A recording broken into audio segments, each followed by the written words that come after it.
OK. On va voir, en fait, comme je le mentionnais, ce qui ressemble beaucoup à ce que vous aviez à faire en devoir. C'est-à-dire, lorsqu'on me donne une fonction en escalier, on peut me la représenter de différentes manières. Il y a la table de valeurs, avec des intervalles, et il y a, comme je vous la présente ici. Il faudrait être à l'aise pour passer d'une à l'autre. Et ultimement, là, je pourrais vous donner uniquement le graphique et vous demander de me donner sa règle. Vous allez voir, ce n'est pas si compliqué. Alors, ici, on va aborder les différents modes de représentation. Où je veux attirer votre attention dans cette première partie-là ici. Vous voyez, on a la fonction f de x qui est égale à une série de chiffres. F de x étant mon y. Ici, par exemple, y peut être égal à 0, 2, 4, 6, 8 ou 9. À quel moment que ça va être égal à 0? Bien, on me dit que ça va être entre 0 et 1. Là, bien entendu, on portera attention tantôt à ça versus ça. Hein, ici, je me souviens, c'est exclu. Donc, exclu, rond vert, inclus, rond fermé. Et ça sera égal à 2 entre 1 et 2. Ça sera égal à 4 entre 2 et 3, ainsi de suite. Donc, j'ai déjà assez d'informations pour aller tracer ce fameux graphique-là.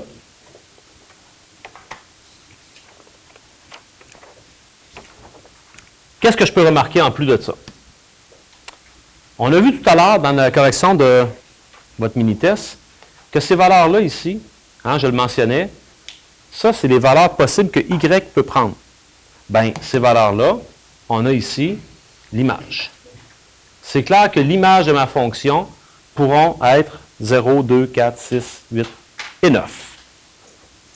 Puis mon domaine, je dois m'intéresser à quelles sont les valeurs que X peut prendre. Bien, X, là, on me dit dans cet ensemble-là ici que ça peut partir de 0 jusqu'à 10. Je regarde ça de 0 à 1, 1 à 2, 2 à 3, 3 à 4, ainsi de suite jusqu'à 10. Ce n'est pas tous les nombres entre 0 et 10. 0, il n'est pas compris.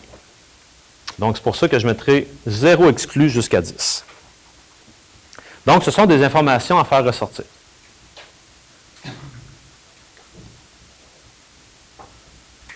J'ai quelques remarques et un petit résumé en lien avec les fonctions.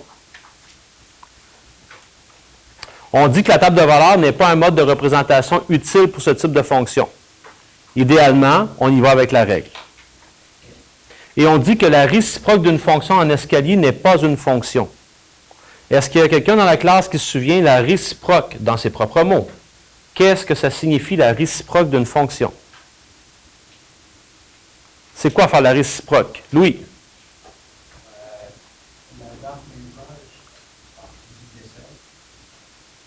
Je t'aide un peu. Je pense que dans ta tête, c'est assez clair. On inverse le X avec le Y. Donc, le domaine devient l'image et l'image devient le domaine. Pour vous faire bien voir, imaginez ceci.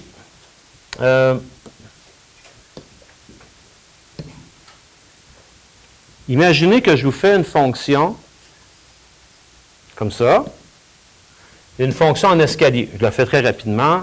Ça, ça, ça, ça.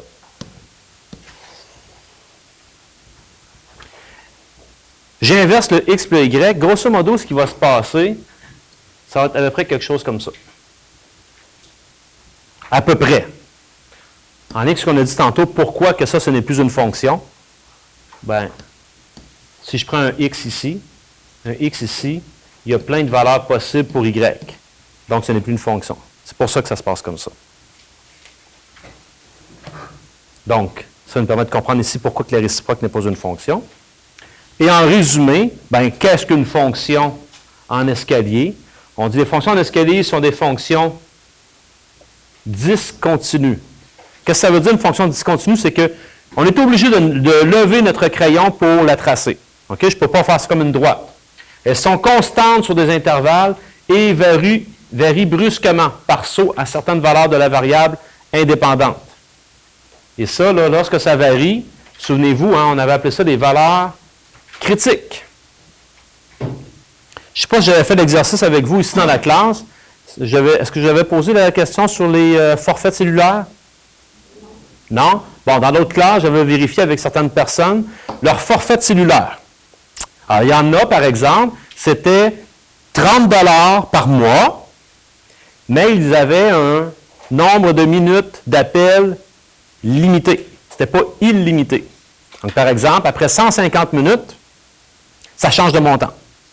Puis de 150 à, par exemple, 175 minutes, pour 25 minutes supplémentaires, mettons, c'est 4 $ de plus sur ta facture. Donc, on comprendra que de 0 jusqu'à 150, c'est 30 $.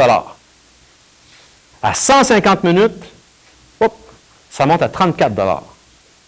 Donc, le 150 minutes, là, devient une valeur critique qu'on appelle. Je dois lever mon crayon pour continuer à tracer mon dessin. On avait vu ça au dernier cours. Et on dit que le graphique est formé de segments horizontaux, habituellement fermés à une extrémité et ouverts à l'autre.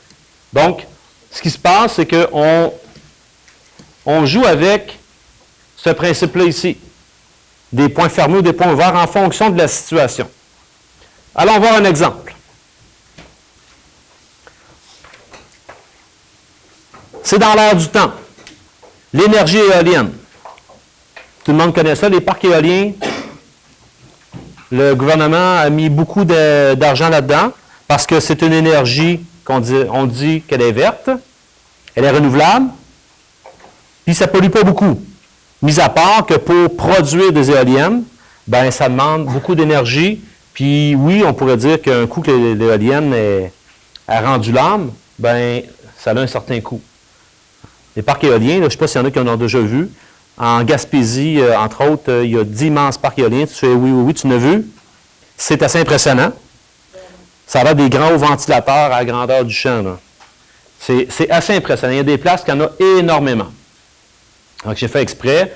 J'en ai mis quelques-uns. Il y a des places qui sont vraiment enlignées parce que ça dépend des courants. Il y a des courants marins, mais il y a des courants des corridors de vent. Et, d'entre autres, à Lac-Mégantic, il y a un projet d'éolienne, puisque après des études, ils se sont rendus compte qu'il y a une place où il y a un vent qui continue et ça vaudrait la peine de placer des éoliennes là. Alors, en lien avec les éoliennes, puis là, ben, j'ouvre une parenthèse personnelle. Peut-être que ce n'est pas tout le monde qui sait comment ça fonctionne, une éolienne. Mis à part que ça tourne comme ça, là, ça fait quoi, puis qu'est-ce qui se passe? Petite animation pour vous. Après ça, on continue le cours. Mais on pourra se dire qu'on va se coucher un petit peu moins niaiseux ce soir.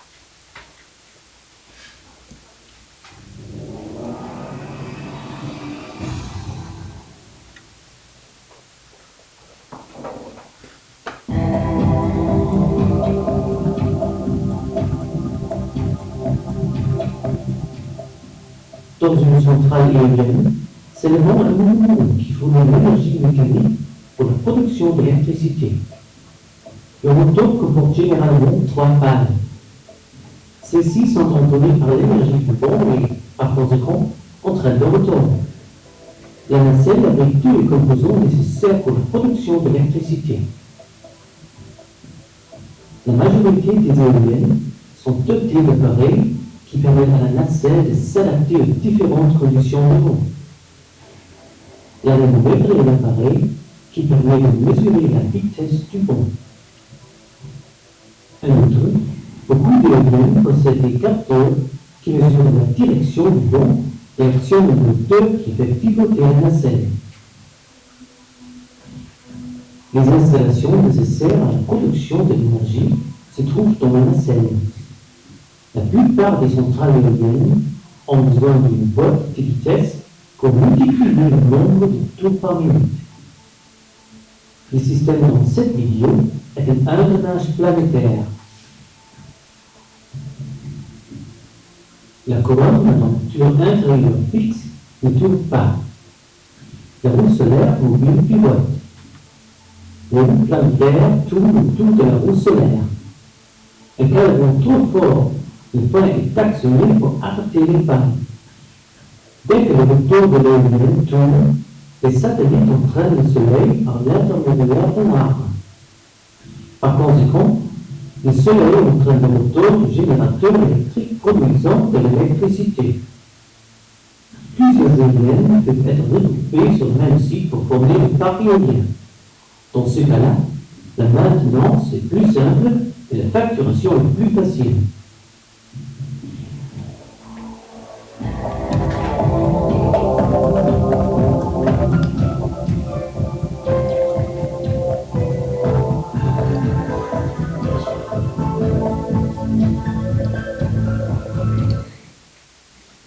Bon. Maintenant qu'on sait comment ça fonctionne, s'il y a des personnes qui seraient peut-être même intéressées par travailler dans ce domaine-là, bien, puisque c'est une énergie nouvelle, je vous dirais qu'il y a de la place en masse dans ce domaine-là. Si les hauteurs ne te dérangent pas, bien, let's go. Vous allez voir, là, ça, c'est tiré d'une situation réelle. Moi, en tout cas, je viens de découvrir quelque chose que je ne savais même pas. Je ne savais même pas que les éoliennes pouvaient mécaniquement se déplacer pour aller chercher vraiment à être face au vent. Ça, je ne savais pas ça. Bon. OK. Donc, qu'est-ce que ça dit? L'énergie renouvelable, comme l'énergie éolienne, est un secteur d'activité en pleine extension, comme en fait fois le projet éolien de 200 millions dans la région du lac Mégantic. Les techniciens affectés à l'installation, à l'entretien, à la réparation d'éoliennes sont donc très en demande. Et les employeurs sont prêts à bonifier leurs offres salariales pour les attirer. Bon, on a ici un graphique qui représente, si on veut, l'échelle salariale d'un employé à la compagnie Virvent. OK. Il faut être en mesure de faire cette lecture-là et de répondre à des questions qui peuvent être très mathématiques, puis des fois en lien avec le contexte. Actuellement, le salaire des techniciens de la compagnie Virvent est calculé en fonction de leur ancienneté. Petite parenthèse, d'ici quelques années, vous serez sur le marché du travail. Je peux vous dire une chose. De persévérer et de rester à la même compagnie, si vous vous plaisez, bien entendu, c'est tout un avantage. Parce que c'est là que vos conditions s'améliorent. Hein, le nombre de semaines de vacances, votre salaire, parce que là, vous avez de plus en plus d'expérience dans l'entreprise. Alors ici, c'est comme ça que ça fonctionne. Première question, quel est le salaire annuel d'un technicien ayant 10 ans d'ancienneté? Bien, 10 ans d'ancienneté, c'est quoi son salaire? Quand vous faites votre lecture sur votre graphique, 60 millions, 60 000. 60 000, parce que j'arrive à un point ouvert, donc je monte. 60 000. Quel est le salaire annuel d'un technicien ayant 20 ans d'ancienneté? Ça va être 60 000 aussi. Donc, on vient de faire une première lecture, une première constatation dans cette compagnie-là, en tout cas, dans ce qu'on nous présente ici, pour le technicien, il est comme topé à 60 000. C'est son salaire maximum. Combien d'années d'ancienneté? Un technicien ayant un salaire de 55 000 par année peut-il avoir? Alors, pour avoir 55 000 par année, combien d'années d'ancienneté peut-il avoir? 4 à 7. Alors, je suis ici. Je vais le mettre de ce couleur-là. Je suis justement ici. Bon, Kelly, tu dis 4 à 7. Presque 7. Mais juste avant d'avoir 7. Donc, comment j'écris ça? J'écris ça comme ça. 4 à 7 ans. Presque 7 ans, je vais l'écrire comme ça. Année. Ça veut tout dire. Toutes les possibilités sont là. Question. Écris la règle représentant cette situation, considérant que f de x, c'est le salaire, et x, c'est le nombre d'années d'ancienneté. Alors, comme on a vu à la page précédente, je vais commencer comme ceci. Je vais me placer ici à peu près au centre. Je vais écrire f de x égale, et je sais, pour avoir vu le dessin, que f de x peut être égal à plusieurs choses. F de x, là, quand on regarde notre dessin, il peut être égal à 42 000, 50, 55, 58 et 60. Donc, je vais venir ici et je vais répartir ça correctement. 42 000, 50 000, 55 000, 58 et 60. Bien sûr, il nous reste quoi? Il nous reste à aller établir de où jusqu'à où pour tel et tel salaire possible. Alors, cette façon de faire-là, on s'en vient ici, j'analyse mon dessin, je comprends pour le premier, c'est la première année. Donc ici, pour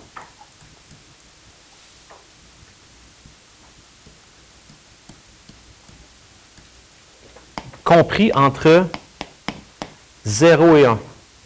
0 étant compris, 1 pas compris, vous avez cette information-là dans le graphique. Pourquoi je l'ai mis comme ça? Un rond vert, pas compris. 50 000, c'est entre une année jusqu'à 4 ans. Donc, 50 000 pour de 1 an compris jusqu'à 4 ans. 4 ans, un rond vert, donc strictement plus petit. Puis là, on complète comme ça, c'est le même principe. Un coup qu'on a compris un, là, le reste, c'est simple. Donc, pour l'autre, c'est de 4 à 7. L'autre, c'est de 7 à 10. Et l'autre, le dernier tout, comment je pourrais l'écrire? Comment je pourrais écrire ça ici? 60 000, là, c'est pourquoi 60 000? Jusqu'à l'infini, je vais écrire ça comment? Avec un symbole plus petit ou égal, ou plus grand ou égal?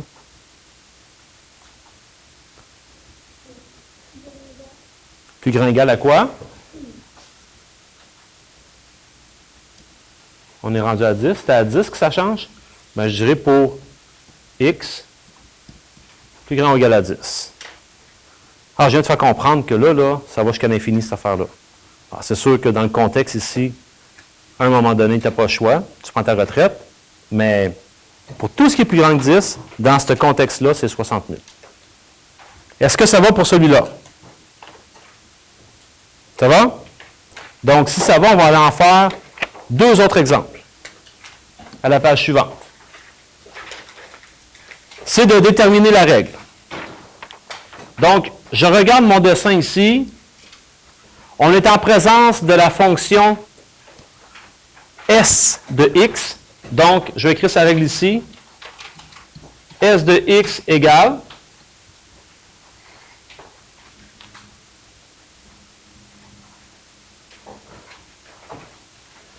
je peux commencer ce qui est le plus à gauche en allant vers ce qui est le plus à droite. J'ai 4, 6, 8, moins 2, moins 4 ici.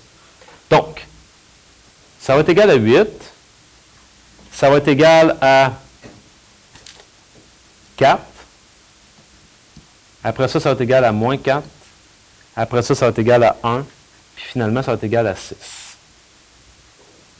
Hein, marquez bien, là, quand je me déplace de gauche vers la droite, ça vaut 8, ça vaut 4, 1, en fait, moins 4, 1 et 6. En le faisant de cette manière-là, quand je vais venir inscrire ici pour quelle valeur, eh bien, vous allez voir que on se déplace bel et bien de gauche à droite. Donc, la première, moins 2, moins 4, moins 6, moins 8. Donc, on est de moins 8 à moins 5 pour le premier. Donc, moins 8, plus petit ou égal parce que c'est un rond plein, et strictement plus petit que moins 5, rond ouvert. Si vous ne suivez pas, si vous ne retrouvez pas dans le graphique, intervenez là, on va éclaircir ça. C'est quand que ça vaut 4? Bien, ça vaut 4 ici, donc entre moins 5 et moins 2. Encore une fois, moins 5 c'est inclus, moins 2 exclu. Moins 4, c'est entre moins 2 et 0. Donc, pour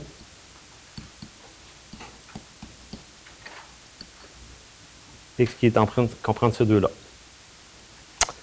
1, c'est de 0 inclus jusqu'à 6.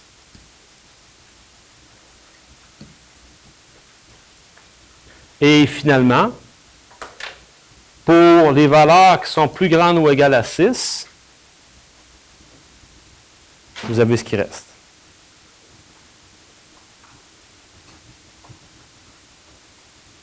Est-ce que ça va jusqu'à maintenant? Y a-t-il des questions?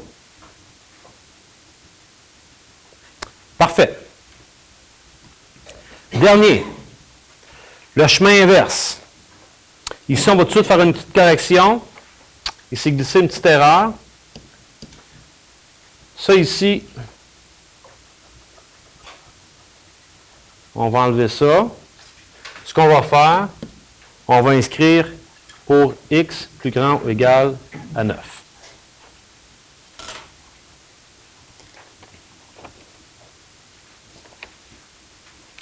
Alors, c'est la fonction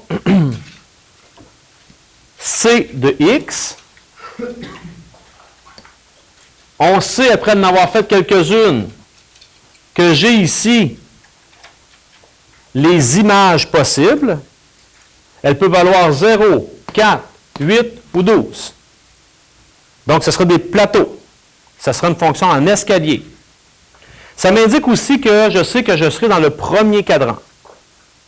Parce que les valeurs des images sont positives. Et lorsque je regarde les valeurs du domaine possible, bien, mon domaine qui est ici, je me situe toujours dans des valeurs positives. Alors, ce que je peux faire, question de graduer correctement mes axes, on va faire ça comme ceci. Je peux mettre un axe ici,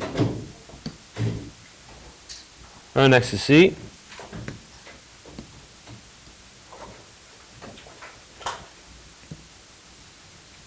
Ici, je vais appeler ça C de x, et ici, je vais appeler ça x.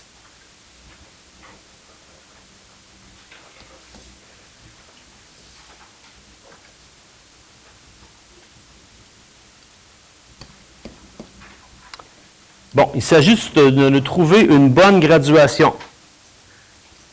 Bien, lorsque je regarde mes disponibilités, quand vous cherchez une graduation, un des trucs, vous calculez combien d'espace que vous avez et vous regardez ce que vous avez de besoin. Ici, en passant, là, des bons de 1, ça fonctionne très bien.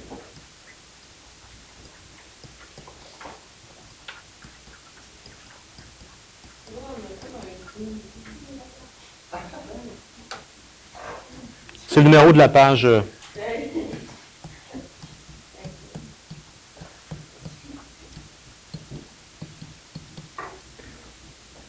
La page d'après, tu vas avoir un 13. L'autre d'après, un 14.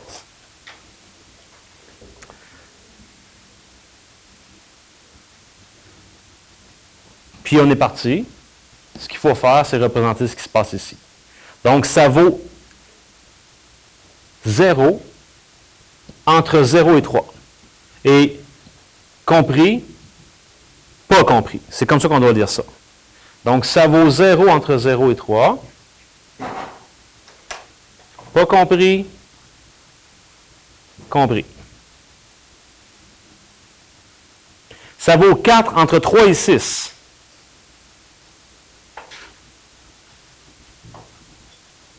« 3 jusqu'à 6, ça vaut 4. Ça vaut 8 entre 6 et 9.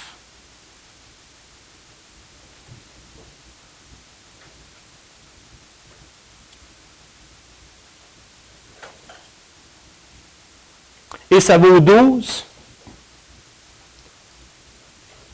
pour tout ce qui est plus grand ou égal à 9. Donc, je me retrouve avec une situation comme ça ici.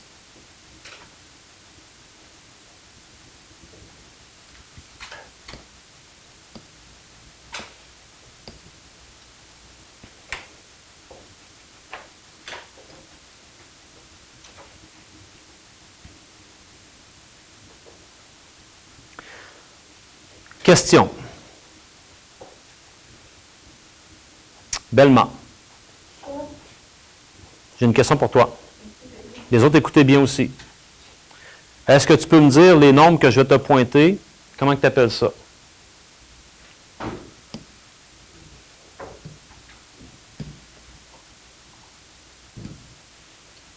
Comment on pourrait appeler ces nombres-là? 3, 6 et 9.